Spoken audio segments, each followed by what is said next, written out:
Welcome to Pario magazine, where I chat with individuals who have a desire to create.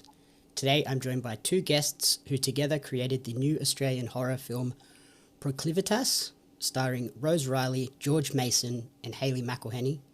Welcome to Pario magazine, the film's writer and director Miley Tunnecliffe and producer Kate Separovich. Miley Tunnecliffe. But thank you. So we're here today to chat about the new film Proclivitas. Before we dive into that, though, I'd love to get to know a little bit more about each of you and who are Miley and Kate away from the movie set. Well, I'm a massive film nerd, so especially horror. So I'll be trying to catch up on the history of film prior to my birth, whenever I get a chance. But yeah, like mostly just writing. I ice skate as well. I garden. How about you, Kate? I am a cinema lover more than anything else. I think I worked in the cinemas before I became a filmmaker, so it's always been a really big part of my life. Being a storyteller since, putting on plays at home and since being a kid.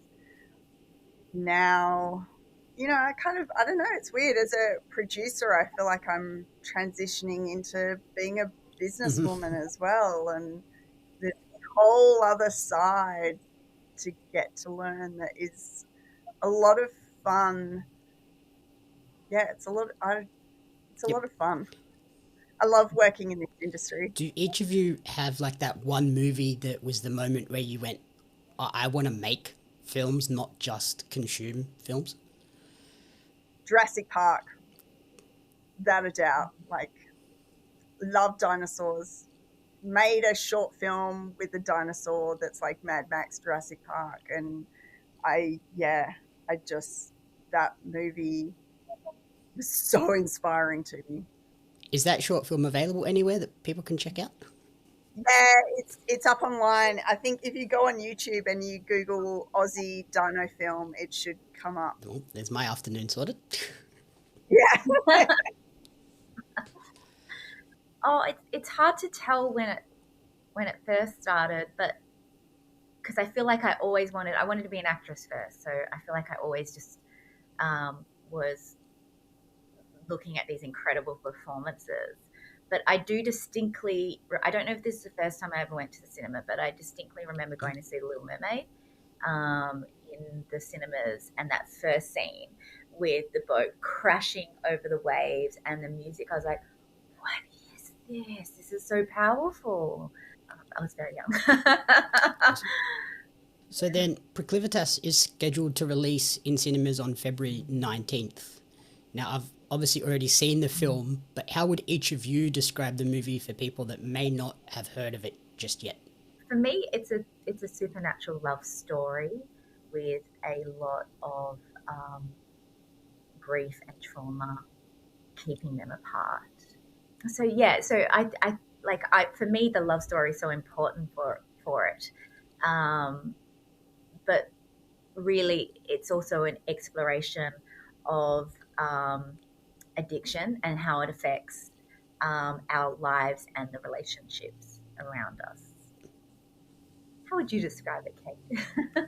It's really funny. After the screening we had at South by Southwest here just the other night, there was a lot of people that came to the film because they had heard us talking on panels and, talking to them about the film, and they came to see it being really curious about what it was. A lot of them kind of said, this is not normally the film that I would watch, but I'm going to be thinking about this for days, and I really enjoyed it, and I loved the way it looks and the way it sounds, and everything really came across to everyone that it was an experience more than anything else. And I think that's why I want to tell stories in cinemas to have a shared experience.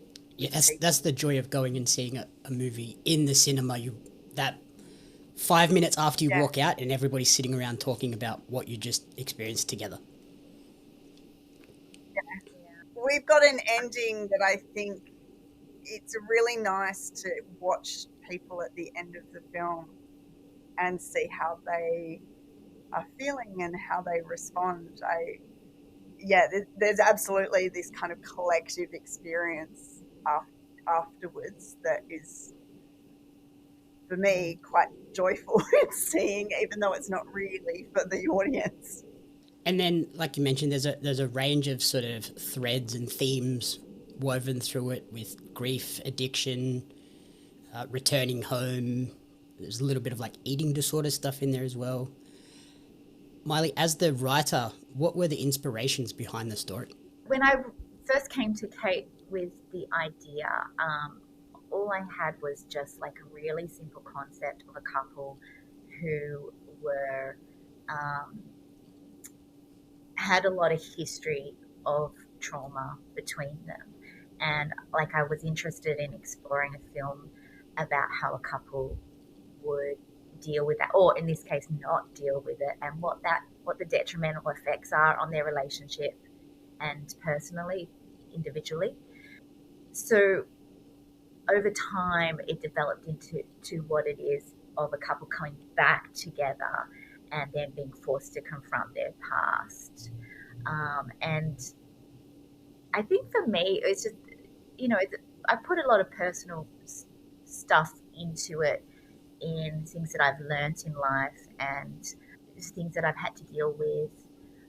And it was really important that the main character of Claire went through that journey authentically, because we knew that if she did that authentically, that would resonate with people who can relate to that. And then for you, Kate, what was it about the script that drew you in to want to go down and produce this and get it to the final point of releasing it in cinemas? I think a really great thing about being a woman is that we are so messy and complicated and have lots of emotions, and I love that films are like a great way to explore some of that. And so in reading Miley's script was like, oh, actually this is something, I'd love my husband to see this because maybe it might help him understand me better, or I want my sister to see it so that she can kind of see herself in elements of it. I think that relatability to who we are as humans is the thing that really, I don't have an addiction to drugs, but I absolutely have an addiction to my phone, and I recognized a lot of, the stages of addiction and recovering from addiction are very reflected in our demon that we have, and makes you think about yourself a lot. I like films that do that. So then, like, obviously, if we spin off from that, I'd be remiss to ask about how special it was for both of you to work on this film with a largely female cast in a genre that is typically a more male realm. Yeah, it was incredible. Right. It was really lovely talking to Hayley, one of who plays Officer Tara in the film, and she talked to us about the vibe on set. She was like, I haven't experienced anything like this for a while. This is filmmaking is such a traditionally masculine workplace. And it was nice to have that masculine energy, but also bring a little bit of ourselves to it as well. And it made it a great place to work. Yeah. And it also, like, one of my best memories is just sitting around the table in our production office with all our heads of department, and it didn't feel hierarchical. It felt like a table of experts coming together to bring their skill and figure out how we were going to do this. And that was such a pleasure. Like a bit more collaborative than perhaps it otherwise would have been. I mean, not saying that, male sets aren't collaborative at all, but just for me, that's how we created that collaboration with making sure everybody had an equal voice. So then you also mentioned the monster, which is a major element of the film and has a very unsettling design. Where did you draw inspiration from for it, and for each of you, what does that monster represent? The idea of the monster was always to be a representation of the darker side of our psyche. Um, for Claire, she is battling a returning addiction and the denial of like dealing with the trauma of her past. So it just always needed to be this like shadow figure look. In cinema, like we took inspiration from Japanese cinema that do that kind of dark shadow, that creepy with the long hair really well. But when really nutting down to who our monster was, we looked at some animal examples. We looked at like a cat, like in terms of movement and like the tongue when it licks you, it actually hurts you, and also the leech because it grabs to you and it sucks things out of you. And we had this incredible performer, Kate Power, who is a voguer and a movement artist. And she came in and really brought like psychological understanding beyond what I was expecting to the monster. And I just think that really lifted what the monster needed to be. And then for Kate, what does the monster represent for you as well? The scary side of myself that I don't want to confront, but sometimes have to. Monster terrifies me. I don't want to be around that. Yeah, there are some good jump scares in this movie. I'll give you that much. Well done on that part. Yeah. And then the last couple of questions I had was, the final girl trope is like a big thing in horror, and Claire kind of fits into that category a little bit, but also breaks the mold. Miley, how important was it for you to not fall into those stereotypes when writing the film? Can you just explain, how do you think she broke the mold? Because that's really I just think at the end when, the spoiler that I'm trying to avoid, but like the moment where she breaks the entity is like, it just took her screaming at it and basically essentially screaming at herself of like, wake up, this isn't what you want to do. Whereas I feel like in a lot of final girl tropes, it's they are literally down to the last person, and then it's just like a circumstantial thing of like, oh, I just managed to survive. Whereas this one, she fights back and defeats the enemy. Yeah, that's so interesting.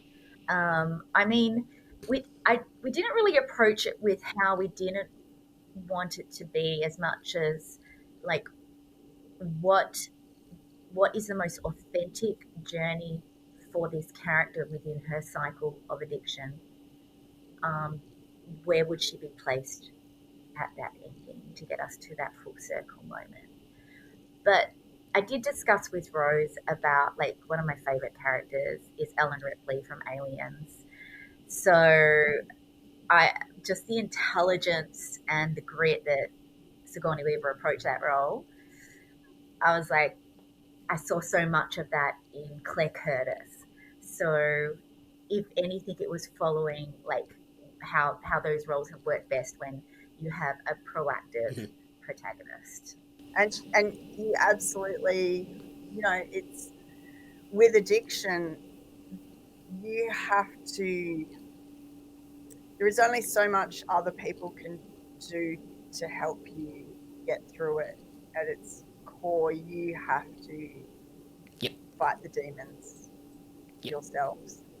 So it very much was just what feels true to this character's story.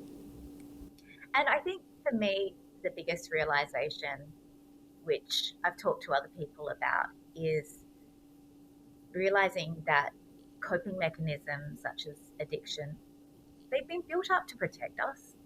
So it's not there intentionally to destroy us. That's just a side effect. It's initially there to protect us. And for me, that moment that you're talking about in film is a real realization for Claire about that. And so it's not so much about constantly pushing it away, but about rising above it. And then the film was shot entirely in WA, which is sort of becoming a bit more of a popular location for filmmaking. Is that something you both want to continue doing in the future as well? That'd be great. we both live there. Be very convenient. Yeah. I lived in London for 5 years, and I had to come back to Australia because I missed it so much. And I don't tell anyone, but WA is amazing and I love living there. And I want to, yes, it's the most isolated city in the world, but let's make more movies there because the landscape is incredible as well. And so different. And so different, yeah. And Screen West are amazingly supportive of both WA creatives and film and productions coming in. Yeah, we're so lucky that, you know, over in Western Australia, we do have the support of Screen West and Lottery West coming through the state government in a way that other states don't have. So a lot of people are kind of really jealous of what we've got. To have their support on a film like this, you know, we went through a special initiative that is all about helping first-time directors get their film made. It's really special. You know, I've been working as a crew member for a long time on other people's films, so it was so kind of full circle for me to be able to help bring a lot of those people onto productions. And, you know, because of the nature of how busy it was in Western Australia at that time, we were able to give not just Miley her first feature film credit as director, but, you know, our DOP got her first credit, our production designer got her first credit. You know, there's a lot of people that the opportunities that we had there, I think, will have elevated a lot of people on the team that helped make this film possible. And I love working there and I love the people. Awesome. So then, Miley, you mentioned Ellen Ripley as your sort of favourite horror final girl. Kate, who is your favourite horror final girl?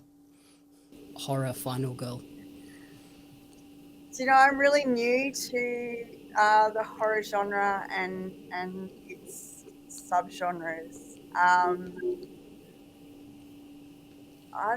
don't know the answer to that. I think I haven't found someone that I have immediately. Oh, do you know what? That's a lie. Harry.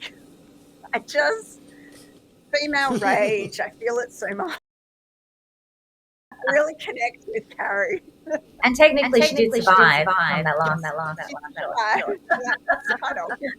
Awesome. So finally, as I mentioned earlier, Proclivitas is in cinemas on February 19th.